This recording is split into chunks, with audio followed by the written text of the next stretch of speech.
Hi friends, இங்கே பாருங்கள். இன்றைக்கி உங்களுக்கு ஒரு அருமையான மூலிகை செடி பற்றி சொல்ல போகிறேன். வாய்ஸ் கொஞ்சம் எக்கோ அடித்தா அட்ஜஸ்ட் பண்ணிக்கோங்க. நாங்கள் கழனியாண்ட இருக்கோம், அங்கே நிறைய காற்று அடிக்குது, அதனால வாய்ஸ் எக்கோ அடிக்குது. இது என்ன செடி பார்த்தீங்கன்னா கியா நெல்லி செடி. இப்படி வச்சுக்கலாம் வீடியோவை. கியா நெல்லி செடி பாருங்கள், காற்றுல ஆடுதா, நிறைய இருக்குது பாருங்கள் எங்கள் கழனியாண்ட. இது பாருங்கள், கியா நெல்லி செடி நிறைய தெரியுதா உங்களுக்கு? இந்த பாருங்க, இதுதான் கியா நெல்லி செடி. இதுக்கு எதுக்கு கியா நெல்லின்னு பேர் வந்ததுங்கன்னா, இங்கே பாருங்க பாருங்க, தயக்கியோ அப்படி நெல்லிக்காய் மாரி காய் இருக்குங்களா பாருங்க, காய் இதை பாருங்க, காய் இருக்குங்களா நெல்லிக்காய் மாரி. இங்கே பாருங்க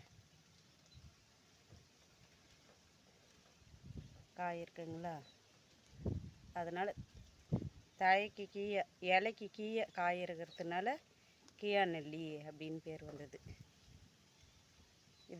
இதுக்கு நிறைய மருத்துவ குணம் இருக்குது ஃப்ரெண்ட்ஸ். எனக்கு தெரிஞ்சது மட்டும் நான் ஒரு சிலது மட்டும் சொல்கிறேன். வேரிலிருந்து தண்டு எல்லாமே மருத்துவ குணம்தான். இது பார்த்திங்கன்னா எப்படி இருக்குது பாருங்கள், அழகாக தயக்கிய காய் இருக்குங்களா பாருங்கள் எப்படி இருக்குது. நிறைய எங்கள் வயல்வெளியில், வேறப்பில், மோடில் நிறைய எங்கே ஒன்றாலும் இருக்கும் இந்த செடி தான். இது மஞ்சள் காமாலையை குணப்படுத்தும். மஞ்சள் காமாலை இருக்கிறவங்க என்ன பண்ணணுன்னா, காலையில் வெறுமத்தில் இதை அரைச்சிட்டு நெல்லிக்காய் அளவு சைஸு மோரில் கலந்து தினமும் குடிச்சிட்டு வரணும். மஞ்சள் காமாலைக்கு மட்டும் சரியாகாது, இது மாதவிடா கோளாறு இருக்கிற பெண்களுக்கும் இது சரியாகும். ரொம்ப குளிர்ச்சி இது. நிறைய எனக்கு உடம்பு சூடாகிருச்சு, நிறைய சூடாக இருக்குது அப்படின்றவங்களும் இதுமாரி குடித்தா சரியாயிடும்.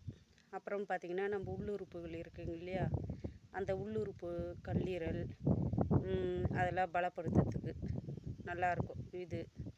அப்புறம் பார்த்திங்கன்னா, கிட்னியில் எனக்கு கல் இருக்குது, ஹாஸ்பிட்டலுக்கு போனேன், கல் இருக்குதுன்னு சொல்லிட்டாங்க, எனக்கு பயமாக இருக்குது அப்படின்றவங்களாம் இது அதுமாரி அரைச்சிட்டு ஒரு நெல்லிக்காய் அளவு சைஸு தினமும் வெறுவத்தில் காலையில் மோரில் கலந்து சாப்பிட்டுக்கினே வந்தால் அந்த கிட்னியில் இருக்கிற கல் படிப்படியாக கரைஞ்சி சிறுநீர் மூலமாகவே வெளியேறிடும். அவ்வளோ மருத்துவ குணம் நிறைஞ்ச செடி. எங்கள் மாட்டுக்கு மஞ்சள் காமாலை வந்தது. அப்போ மாட்டு டாக்டர் கூட சொன்ன மூலிகை இதான்.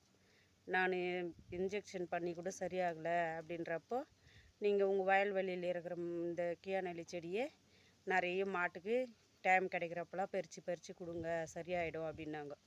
நான் இதே நிறைய பறித்து கொடுத்து எங்கள் மாட்டுக்கே மஞ்சள் காமாலை சரியாச்சு. அதனால் மஞ்சள் காமாலை சரியாகும்.